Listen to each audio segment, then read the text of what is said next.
out your hand.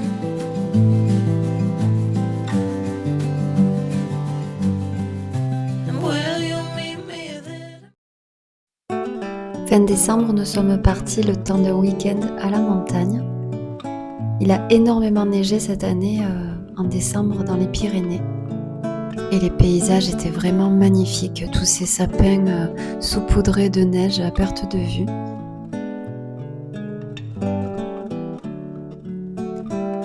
Nous avions loué un chalet sur Airbnb et il était vraiment magnifique. Vraiment le chalet de mes rêves, je pense.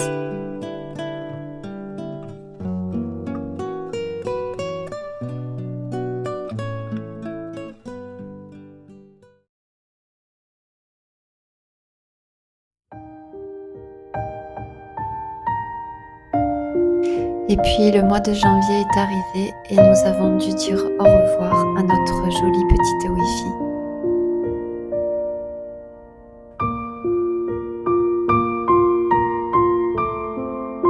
Wi-Fi, c'est 11 ans d'amour, de caresses, de matins câlins, de soirées toutes douces, de ronrons thérapie, de complicité. Elle va beaucoup nous manquer.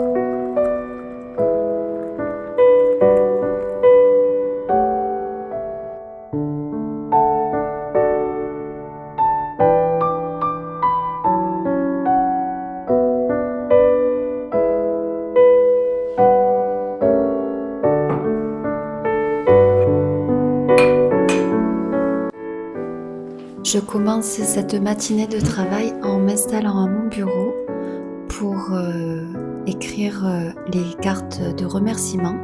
Donc sous les yeux à l'écran, j'ai vos commandes et je vais venir écrire un petit mot pour chacune d'entre vous.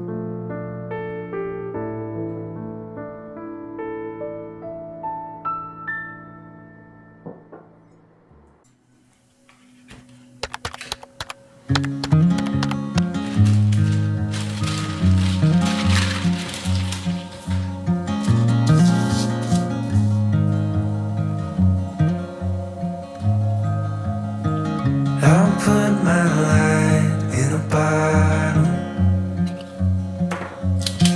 something to guide your way. Even if you're too scared to follow, there's a light in each new day. If the moon gives up rising, the sun stops it shining, you know you'll have a hand to hold. As we wait on the timing, together we find it. There's more than one way to go home.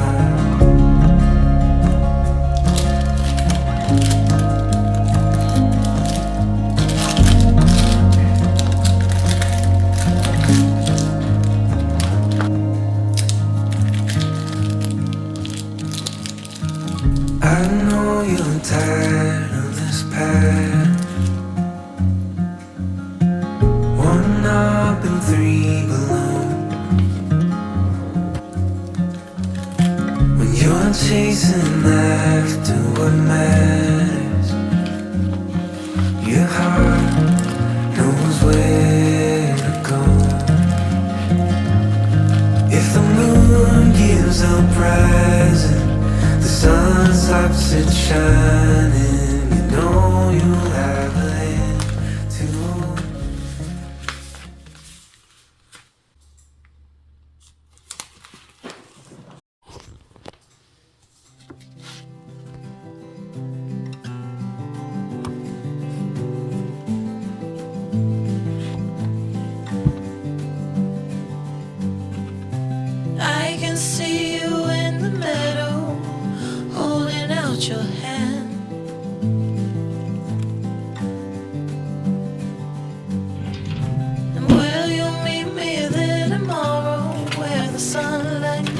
said. 'Cause I'll love you in the end, the corners of the earth where it starts to bend.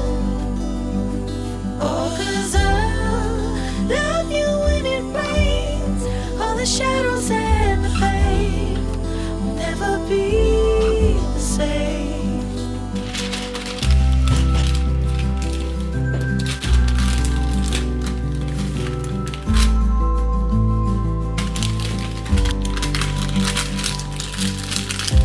You can catch me in the morning, staring at your face.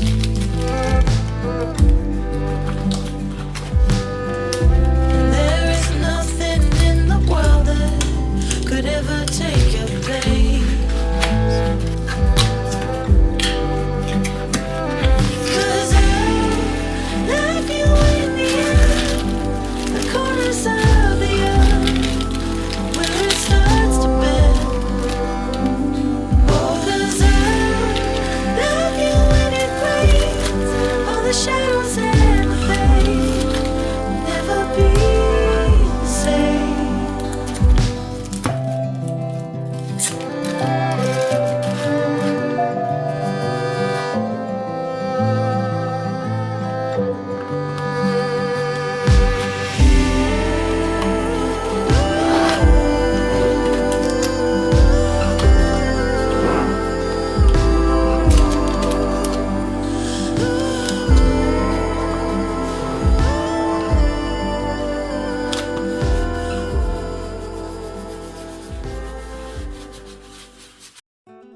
Bonjour tout le monde, j'espère que vous allez bien. On se retrouve pour la première vidéo de 2025.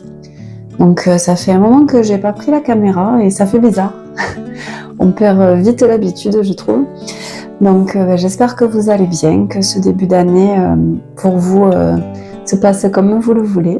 Je m'excuse déjà pour ma petite mine et ma voix un peu cassée. Je sors d'une semaine de grippe, donc comme beaucoup d'entre vous, je suppose. Voilà, la grippe a frappé ici. Je vais profiter de ce petit temps face caméra pour faire une FAQ, pour répondre aux questions que vous m'avez posées sur Instagram. J'ai sélectionné quelques questions, celles qui reviennent le plus souvent, voilà, pour que ça ne soit pas trop long et que ça intéresse le plus de monde possible. Voilà, donc allez, on y va. Alors, première question qui est beaucoup revenue. Pourquoi ce nom Poussin Poupette? Bon, je l'ai déjà dit plusieurs fois. En fait, c'est le surnom que je donnais à mes enfants lorsqu'ils étaient petits. Et quand j'ai créé la boutique au départ sur Etsy, je vendais des affiches surtout pour les enfants, pour naissance et tout. Et je trouvais que ça collait bien, que c'était un nom tout doux qui correspondait bien à cet univers. Et puis je me suis pas posé de questions. En fait, c'est vraiment, ça m'est venu tout de suite. Je voulais que ça ait du sens pour moi. Quel est ton parcours, études, formation? Après le bac, j'ai fait une école d'art graphique et communication visuelle. À l'époque, elle s'appelait Axe Sud à Marseille. Maintenant, ça s'appelle l'école de Condé. Ils ont plusieurs écoles à Bordeaux, à Toulouse, à Bordeaux peut-être. Enfin, je sais plus. J'ai pas suivi. Voilà, donc c'est un diplôme, c'est équivalent de master en art graphique et communication visuelle. J'ai été spécialisée dans l'illustration.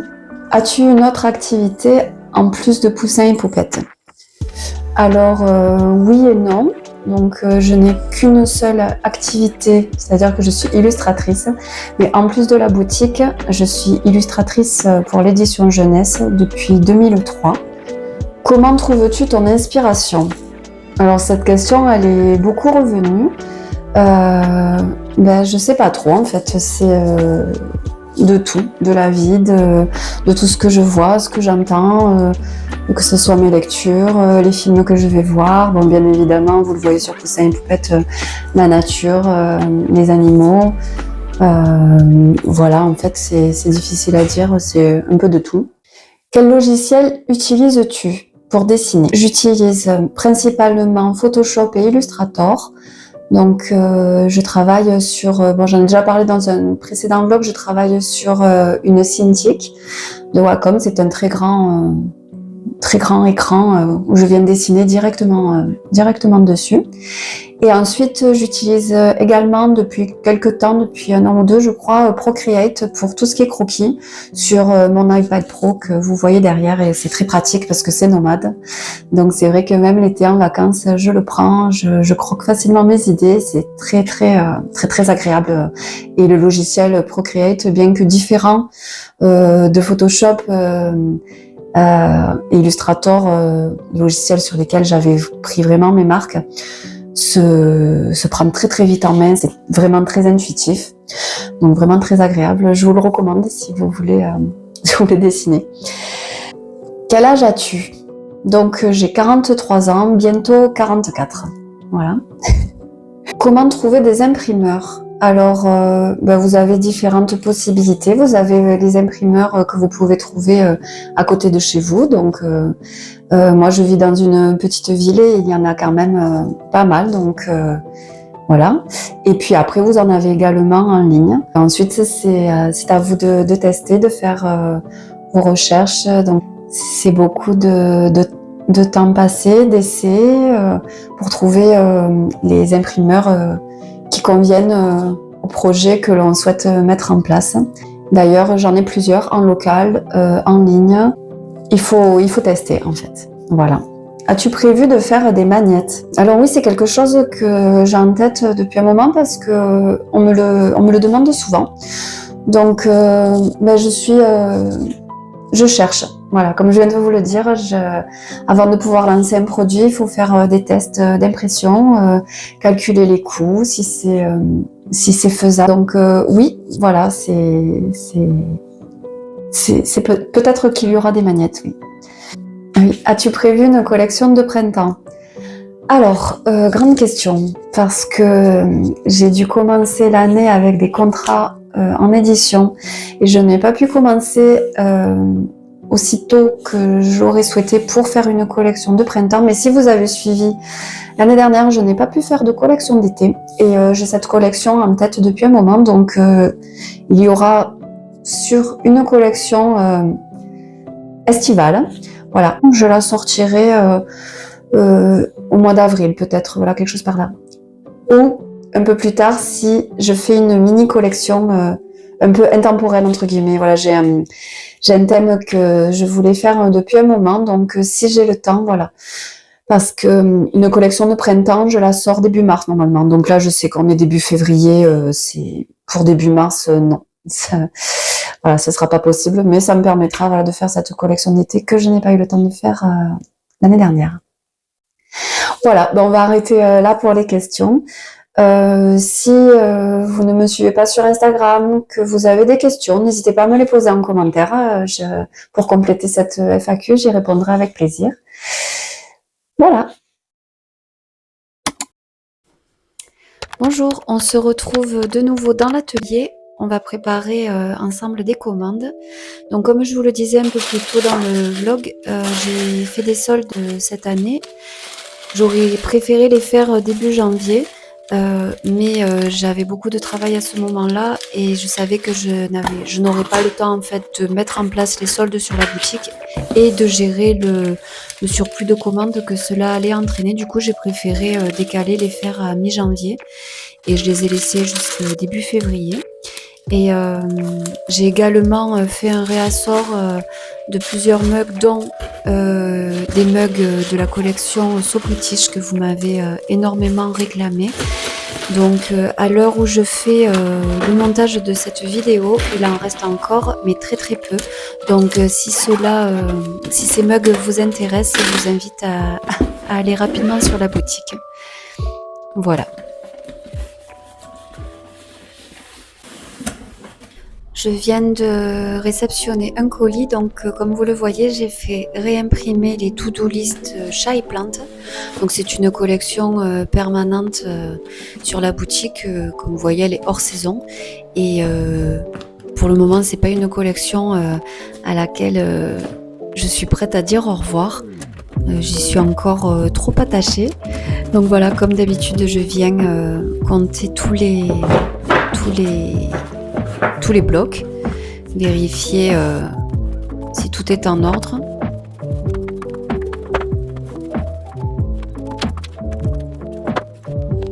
Il était grand temps d'ailleurs que j'en recommande vu qu'il ne m'en restait plus que 4. Il va falloir que je commande rapidement aussi les petits blocs carrés.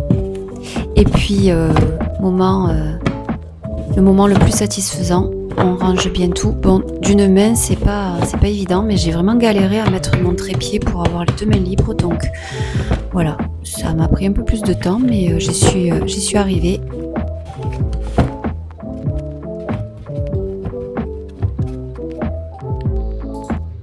J'avais seulement 3 blocs avec des petits défauts, donc ils étaient beaucoup plus fins que les autres, donc moins de pages. Je vais les garder pour moi. Aujourd'hui, on se retrouve dans la cuisine. On va préparer ensemble des cookies aux pépites de chocolat. C'est une recette que j'ai fait il y a quelques jours déjà, mais que mes enfants me redemandent parce qu'ils les adorent. Je vous laisserai la recette dans la barre de description. Comme d'habitude, ils sont sans produits animaux, sans lait, sans œufs, mais vegan ou pas. Si vous avez des allergies, des intolérances, c'est des recettes que vous pouvez faire facilement chez vous avec très peu d'ingrédients. Et voilà, donc on va faire ça ensemble. Ah oui, j'ai oublié de vous dire, ce sont des cookies façon Subway, mais sur cet aspect-là, je ne peux pas vous donner mon avis parce que je n'ai jamais goûté les cookies de chez Subway. Donc voilà, mais si vous les aimez, ça devrait vous plaire. Voilà. Allez, on y va cette fois-ci.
Bonjour, je voulais vous montrer, je viens de recevoir des petites nouveautés. En fait, j'ai fait refaire des cartes de remerciement parce que à l'avenir, j'aimerais bien en faire pour chaque saison parce que je sais que vous êtes nombreuses à les conserver, à les accrocher au mur et puis du coup, vous avez toujours la même, donc c'est un peu dommage.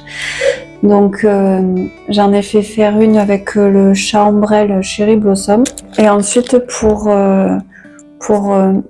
la période actuelle, donc l'hiver, j'en ai fait avec le petit renard de la collection hiver.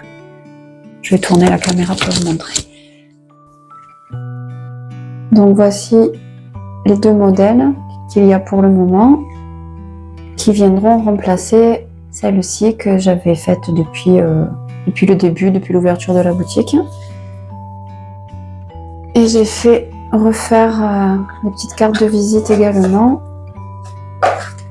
Voilà, j'aurais plus qu'à arrondir les angles. Voilà.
Coucou, je vous retrouve cette fois-ci dans mon salon. Je voulais vous partager un coup de cœur que j'ai eu pour ce mois de janvier. Si c'est quelque chose qui vous plaît, je le referai dans d'autres vidéos. C'est une série, un drama coréen. J'ai commencé à regarder des dramas il y a 2 ans à peu près, je pense. Et c'est quelque chose que j'aime beaucoup régulièrement quand j'ai envie de passer un moment en calme, sans prise de tête. Ce drama, c'est Something in the Rain. Ça fait longtemps que je le voyais passer en suggestion sur Netflix. Et le synopsis ne me parlait pas forcément. Et puis j'ai fini par cliquer dessus. Et voilà, et j'ai vraiment adoré. Je crois que c'est un de mes préférés. J'ai adoré l'ambiance qui s'est dégagée, cette ambiance douce, poétique. Et j'ai vraiment accroché avec ces personnages. Je me suis laissée vraiment embarquer dans cette histoire d'amour. Et voilà, si vous cherchez une petite bulle réconfortante, de calme, un peu hors du temps, je vous conseille vivement cette série. Je vais vous glisser quelques petites images.